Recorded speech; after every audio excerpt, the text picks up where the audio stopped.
नमस्कार दोस्तों, बुनियाद एजुकेशन हब में आपका स्वागत है। दोस्तों, पाचन तंत्र वाला चैप्टर चल रहा था और पाचन तंत्र लगभग कंप्लीट हो गया। और आज अपने जो पाचन तंत्र का एक भाग है पाचक ग्रंथि, और जिसका नाम है यकृत।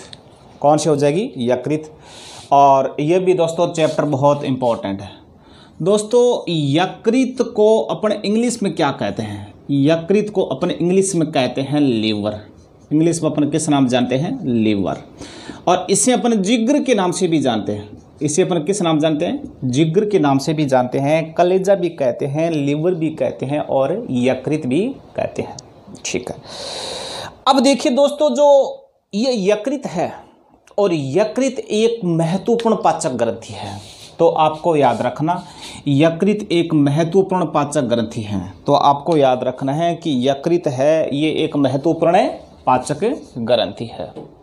ठीक है, इसमें हो जाएगा ये एक महत्वपूर्ण पाचक ग्रंथि है। यकृत एक महत्वपूर्ण पाचक ग्रंथि है। ठीक है, इसके अलावा दोस्तों आप याद रखना, यकृत मानव शरीर की सबसे बड़ी ग्रंथि है। जो यकृत है ये मानव शरीर की सबसे बड़ी ग्रंथि है। और जिसका वजन कितना है? जिसका वजन कितना है? और जिसका वजन है दोस्तों, आपको याद रखना 1.5 kg से और 2 kg के बीच में इसका क्या है? वजन है। ठीक है, और ये महत्वपूर्ण पाचक ग्रंथि है और मानव शरीर की सबसे बड़ी ग्रंथि है। ठीक है, अब देखिए जो यकृत होता है ना, यकृत, तो यकृत के बारे में आप याद रखना, इसका आकार कैसा होता है? त्रिकोणाकार होता है। और ये क्या होता है? उदरगुहा में दाईं तरफ होता है।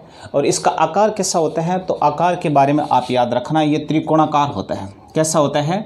आकार में तो ये त्रिकोणा होता है। ठीक है, और अपनी जो उदरगुहा है, उदरगुहा में दाईं तरफ ये क्या होता है? एक ये जो अपने ग्रंथि होती है। ठीक है, अब देखिए दोस्तों, जो लीवर है ना, लीवर, तो लीवर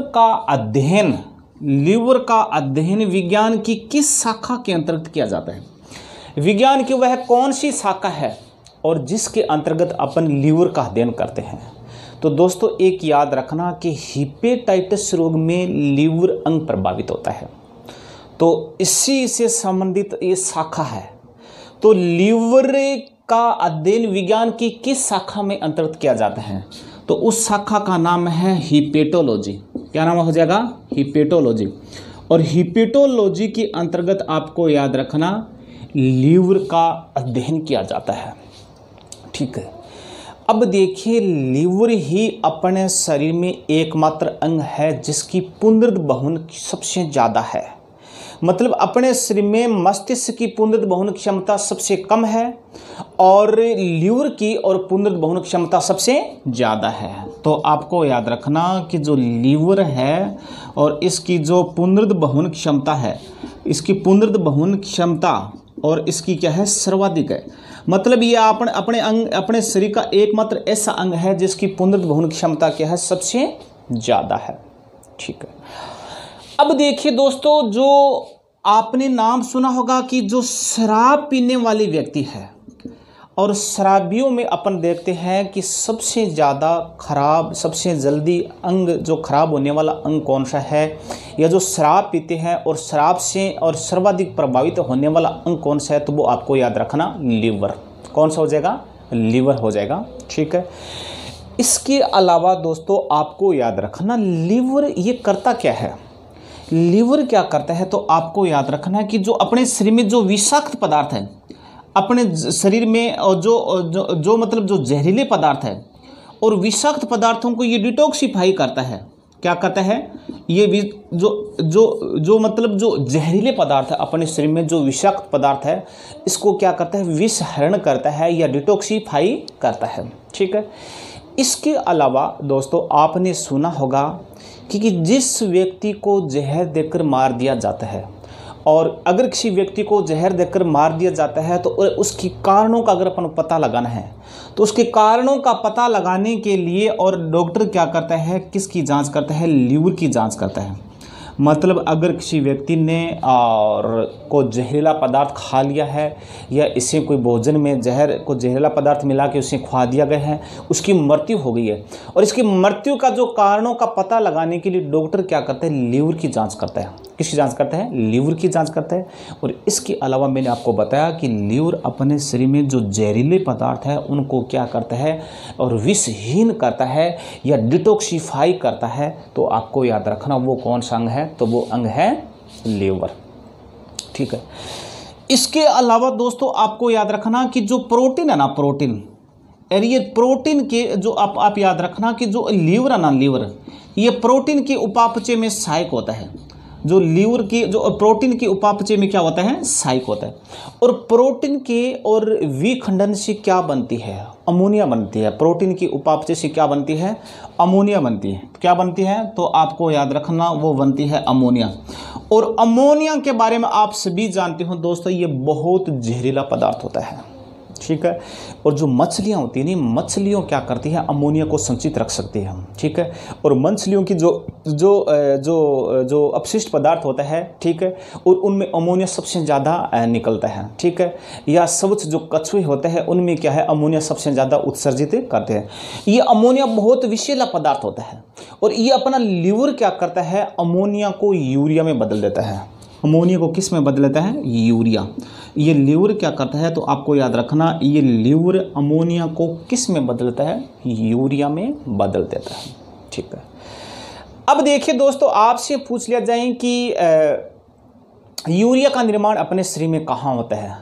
तो आपको याद रखना अपने शरीर में जो यूरिया का जो निर्माण होता है ना, यूरिया का निर्माण, और यूरिया का निर्माण के बारे में आप याद रखना यूरिया का निर्माण यकृत में होता है। कहाँ होता है? यकृत में। ये क्वेश्चन बार बार आता है कि यूरिया का निर्माण अपने शरीर में कहाँ होता है या किस ग्रंथि में होता है? तो आपको याद रखना यूरिया का निर्माण यकृत में होता है। ठीक है। और विषैले अमोनिया को यूरिया में कौन सा अंग बदलता है? तो आपको याद रखना वो कौन सा हो जाएगा? वो हो जाएगा यकृत हो जाएगा। ठीक है। इसके अलावा दोस्तों आपको याद रखना कि जो पित्रस है ना, पित्रस नाम सुना होगा। और पित्रस का जो निर्माण होता है, पित्रस का निर्माण होता है वो यकृत में होता है। कई क्या करते हैं कि पित्रस का निर्माण पित्ताशय में होता है, या पित्ताशय इंग्लिश में क्या कहते हैं? गॉल ब्लैडर कहते हैं। पित्रस का निर्माण पित्ताशय में नहीं होता है। पित्रस का निर्माण होता है दोस्तों लीवर में होता है। किस में होता है? लीवर में होता है। ठीक है। और पित्रस का अपने शरीर में जो स्टोर होता है, जो संग्रह होता है, वो होता है पित्ताशय में, और जिसको अपन क्या कहते हैं? पित्त की थैली भी कहते हैं, और इंग्लिश में अपन क्या कहते हैं? गॉल ब्लैडर के नाम से भी जानते हैं। ठीक है। अब देखिए दोस्तों, कई बार क्या होता है लीवर में विकृति पैदा हो जाती है या लीवर में खराबी हो जाती है। ठीक है। और इसमें क्या होता है कि जो ये पित्रस है ये अपने खून में मिल जाता है, अपने रक्त में मिल जाता है, अपने ब्लड में मिल जाता है। और ब्लड में मिलने के बाद में देखिए अपना जो मूत्र का रंग है वो भी पीला हो जाते हैं, अपने आंखें भी पीली हो जाती है, अपने चेहरा भी पीला हो जाता है। ठीक है। तो इससे कौन सा रोग हो जाता है? तो इससे रोग होने वाले को अपन क्या कहते हैं? उसको रोग को अपन कहते हैं पीलिया रोग। कौन सा रोग हो जाएगा? पीलिया रोग। और ये क्वेश्चन पूछा जाता है कि पीलिया रोग में कौन सा अंग प्रभावित होता है? लीवर प्रभावित होता है, क्योंकि पित्त का निर्माण कहाँ होता है? लीवर में होता है। और पित्त की अधिकता से क्या होता है? उसको अपन क्या कहते हैं? पीलिया कहते हैं। ठीक है। इसके अलावा दोस्तों आपको याद रखना कि जो कोलेस्ट्रॉल है ना, कोलेस्ट्रॉल और कोलेस्ट्रॉल का निर्माण कहाँ होता है? ये जो कोलेस्ट्रॉल है, आपसे पूछ लें कि आपने ये तो बता दिया कि पित्रस और यूरिया का निर्माण तो अपने लीवर में होता है, लेकिन कोलेस्ट्रॉल का निर्माण कहाँ होता है? कोलेस्ट्रॉल का निर्माण भी आप याद रखना वो भी यकृत में होता है। ठीक है। और कोलेस्ट्रॉल की अधिकता से क्या होता है? हृदय संबंधी बीमारी हो जाती है, तो वो मैंने आपको पीछे बता दिया। ठीक है।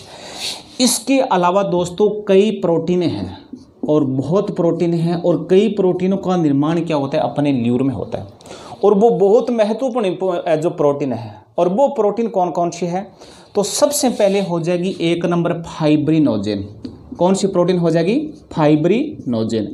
1 नंबर हो जाएगी फाइब्रिनोजेन। और दूसरी हो जाएगी प्रोथ्रोम्बिन। दूसरी कौन सी हो जाएगी? प्रोथ्रोम्बिन। और दोस्तों आपको पता है कि ये जो फाइब्रिनोजेन और ये प्रोथ्रोम्बिन दोनों प्रोटीन ये दोनों प्रोटीन क्या है? रक्त का थक्का बनाती हैं। ये दोनों प्रोटीन अपने शरीर में क्या करती है? रक्त का थक्का बनाती है। अब इन दोनों प्रोटीन का निर्माण कहाँ होता है? तो इन दोनों प्रोटीन का आपको याद रखना निर्माण होता है लीवर में। आपसे पूछ लिया जाए कि फाइब्रिनोजन प्रोटीन जो रक्त का थक्का बनाती है या प्रोथ्रोम्बिन प्रोटीन जो रक्त का थक्का बनाती है, इसका निर्माण कहाँ होता है, तो आपको याद रखना लीवर में होता है। ठीक है।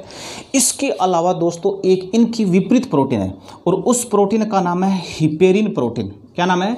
Heparin protein. और इस हिपेरिन प्रोटीन का कार्य अपने शरीर में क्या है? ये तो क्या करती है, दोनों रक्त का थक्का बनाती है, लेकिन हिपेरिन प्रोटीन क्या करती है, अपने शरीर के अंदर रक्त को जमने नहीं देती है। मतलब अपने शरीर के अंदर रक्त को क्या करती है, तरल अवस्था में रखती है। कैसे रखती है? तरल अवस्था में रखती है। कौन सी प्रोटीन? तो आपको याद रखना वो रखती है हिपेरिन प्रोटीन। ठीक है। इसके अलावा दोस्तों आपको याद रखना कि हिपेरिन प्रोटीन वाली तो मैंने आपको बता दिया। ठीक है। और यूरिया के बारे में बता दिया, पित्तरस के बारे में बता दिया। ठीक है। और कोलेस्ट्रॉल के बारे में बता दिया। ठीक है। और प्रोटीन के उपापचय में क्या होता है, लीवर साइकिल, ये मैंने आपको बता दिया। इसके अलावा दोस्तों अपने शरीर में अगर ग्लूकोज की मात्रा अधिक हो, अपने शरीर में अगर ग्लूकोज की मात्रा अधिक हो तो ये लीवर क्या करता है, ग्लूकोज को और किस में बदल देता है, ग्लूकोज को ग्लाइकोजन में बदल देता है। किस में बदलता है? ग्लाइकोजन। ये ग्लाइकोजन क्या होता है, अपने शरीर में क्या हो जाता है, संग्रह हो जाता है। और जब अपने शरीर में और ग्लूकोज की मात्रा कम हो जाती है तब ये लीवर क्या करता है, इसी ग्लाइकोजन को किस में बदलता है, ग्लूकोज में बदल देता है।